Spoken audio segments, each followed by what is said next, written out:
Plus B square is equal to formula மறந்து போச்சு.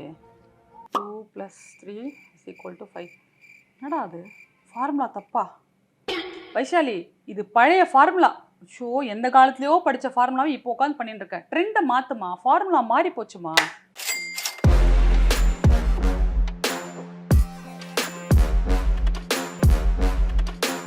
வணக்கம், நான் வைஷாலி வெங்கட் பேசுகிறேன்.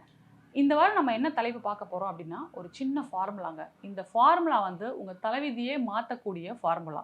அதாவது இந்த ஃபார்முலாவை காலங்காலமாக மக்கள் வந்து ஒரு விதமாக யூஸ் பண்ணிட்டு இருக்காங்க. பட் இதை கொஞ்சம் மாற்றி நீங்கள் வேறு விதமாக யூஸ் பண்ணீங்க அப்படின்னா, நீங்கள் நிச்சயமாக ரிட்டையர் ஆகும்போது ராஜா மாதிரி பணக்காரனா ரிட்டையர் ஆகலாம். ஸோ இது என்ன ஃபார்முலா அப்படின்னு பார்க்கலாம். காலத்துக்கும் மக்கள் வந்து எப்படி சேமிப்பு பண்ணுவாங்க அப்படின்னா, தன்னுடைய வருமானத்திலிருந்து எல்லா செலவும் போக மீதி இருக்கிற பணத்தை வந்து சேர்த்து வைப்பாங்க. இதுதான் வந்து காலங்காலமாக நடந்துட்டு இருக்க விஷயம். ஓகே, அதாவது income minus expenditure is equal to savings. எனக்கு வருமானம் வருது, அந்த மாதத்துக்கான செலவெல்லாம் பார்த்துட்டேன், மீதி ஒரு 1000மோ 2000மோ இருக்குது, சேர்த்து வைக்கிறேன். இது காலங்காலமாக நடந்துட்டு இருக்கிறது. ஓகேவா? இது ஆக்சுவலாக எப்படி பண்ணணும் அப்படின்னு பார்த்தா, income minus savings is equal to expenditure அப்படின்னு சொல்லி மாற்றிக்கலாம், லைட்டாக மாற்றிக்கலாம். ஓகே, இது என்னென்னா, ஃபஸ்ட்டு எனக்கு வருமானம் வந்துருச்சு. வருமானம் வந்த உடனேயே நான் 5% இல்லை 4% 3% 10% அமௌண்ட் வருமானத்துலேருந்து 10% இல்லை 3% 5% நம்ம என்ன பண்ணுறோம், முதல்லையே சேமிப்புக்குன்னு எடுத்து வச்சுடுறோம். மீதி 95% இல்லைனா ஒரு 90% அமௌண்ட் இருக்குது இல்லையா சேலரியிலேருந்து, அதை தான் எக்ஸ்பெண்டிச்சர்னு பண்ணுறோம். ஓகே, இது ஒரு வகை. சரி, இதுதான் ஃபார்முலா, இப்படி தான் ஃபார்முலாவை மாற்ற போகிறோமா அப்படின்னா, இப்படி மாற்றினாலும் நல்லது தான். ஆனால் இதை விட சூப்பராக ஒரு விதமாக நம்ம ஃபார்முலாவை மாற்றிட்டோம்னு வச்சுக்கோங்களேன், கண்டிப்பாக நம்ம ரிட்டையர் ஆகும்போது கண்டிப்பாக நல்ல அமௌண்ட்டோடைய ரிட்டையர் ஆகும், பணக்காரராக ஆகிறதுக்கு வாய்ப்பு இருக்குது. அது எப்படி அந்த ஃபார்முலாவை மாற்றணும்னா, இதே தான். இன்கம் மைனஸ், இப்போது நம்ம இன்கம் மைனஸ் சேவிங்ஸ் பண்ணோம் இல்லையா, சேவிங்ஸ்க்கு எடுத்து வைக்கிறதுக்கு முன்னாடி இன்கம் மைனஸ் இன்சூரன்ஸ், ஒரு நல்ல காப்பீடு திட்டம். அதாவது இன்றைக்கி நிறைய பேருக்கு பார்த்தீங்கன்னா ஹெல்த் ப்ராப்ளம்ஸ், ஹெல்த் காம்ப்ளிகேஷன்ஸ் வந்து வராத நபர்களே இல்லை அப்படின்னு சொல்லலாம். சின்ன விஷயத்துலேருந்து மேஜர் சர்ஜரி வரைக்கும் அட்லீஸ்ட் ஒரு குடும்பத்தில் ஒருத்தர் 2 பேருக்காவது வருது.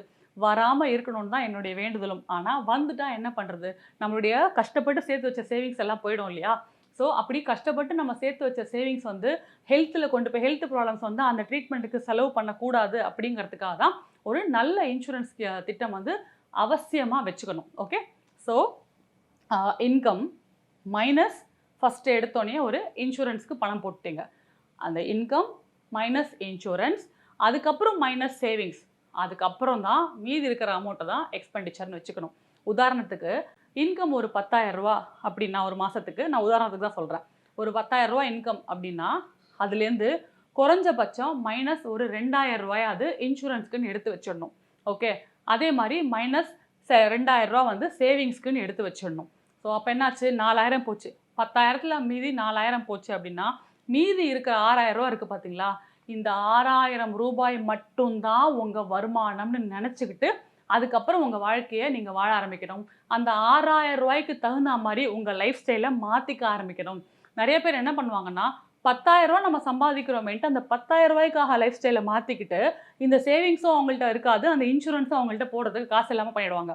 அப்படி போட்டால் அவங்களுக்கு மிட் லைஃப் கிரைசிஸ்னு ஒன்று சொல்லுவோம். இந்த 40-45 வயசு வரும்பொழுது இதே ஹேபிட்டில் அவங்க 20 வயசுலேருந்து இதே ஹேபிட்டில் இருந்தாங்கன்னா, 40-45 வயசில் இல்லை 50 வயசில் விஆர்எஸ் வாங்குங்க, இல்லை வேலையை விட்டு தூக்கிட்டாங்கன்னு வச்சுக்கோங்களேன். இப்படிலாம் நடக்க வேண்டாம். ஒருவேளை நடந்துச்சுன்னா அன்றைக்கி அவங்கக்கிட்ட சேவிங்ஸே இல்லாமல் போயிடும். ஸோ இந்த கஷ்டம் வராமல் இருக்கிறதுக்கு தான் நம்ம என்ன பண்ணணும்னா, income minus insurance minus savings is equal to வர அமௌண்ட் வந்து எக்ஸ்பெண்டிச்சர். அந்த எக்ஸ்பெண்டிச்சரை தான் நம்ம இன்கம் அப்படின்னு நினச்சிக்கிட்டு அதுக்கு தகுந்த மாதிரி நம்ம லைஃப் ஸ்டைலை குறைச்சிக்கணும். ஓகேவா? இங்கே வந்து நான் இன்சூரன்ஸ் அப்படின்னு சொல்கிறது, கண்டிப்பாக ஒரு ஃபேமிலியில் இருக்கிறவங்களுக்கு 2 விதமான இன்சூரன்ஸ் நிச்சயமாக வேணும். இந்த இன்சூரன்ஸ் நீங்கள் போடும்பொழுது, இதுக்கு பணம் எடுத்து வைக்கும் பொழுது நீங்கள் நிச்சயமாக ஒரு டேர்ம் இன்சூரன்ஸுக்கும் பணத்தை எடுத்து வைக்கணும், அதே மாதிரி ஒரு ஹெல்த் இன்சூரன்ஸுக்கும் பணத்தை எடுத்து வைக்கணும். ஏன் டேர்ம் இன்சூரன்ஸ், ஏன் ஹெல்த் இன்சூரன்ஸுன்றதை இன்னொரு நாள் டீட்டெயில்டு வீடியோவாக பார்க்கலாம். ஸோ இப்பொழுதுக்கு தயவு செய்து ஒரு ஃபார்முலாவை கொஞ்சம் தயவு செய்து மாற்றிக்கோங்க. என்னென்னா, income minus insurance minus savings is equal to எக்ஸ்பெண்டிச்சர்னா ட்ரஸ்ட் மீ, நிச்சயமா நீங்க இந்த மாதிரி வாழ்க்கையில வாழறவங்க, இந்த பிராக்டிஸ ஃபார்முலாவை கடைசி வரைக்கும் விடாப்பிடியா புடிச்சிட்டு ஃபாலோ பண்றவங்க கண்டிப்பா ரிட்டயர் ஆகும்போது நல்ல பணக்காரரா தான் ரிட்டயர் ஆவாரு. அதுல மாற்றமே கிடையாது. அடுத்த வாரம் வேற ஒரு நல்ல தலைப்போடு மீண்டும் உங்களை சந்திக்கிறேன்.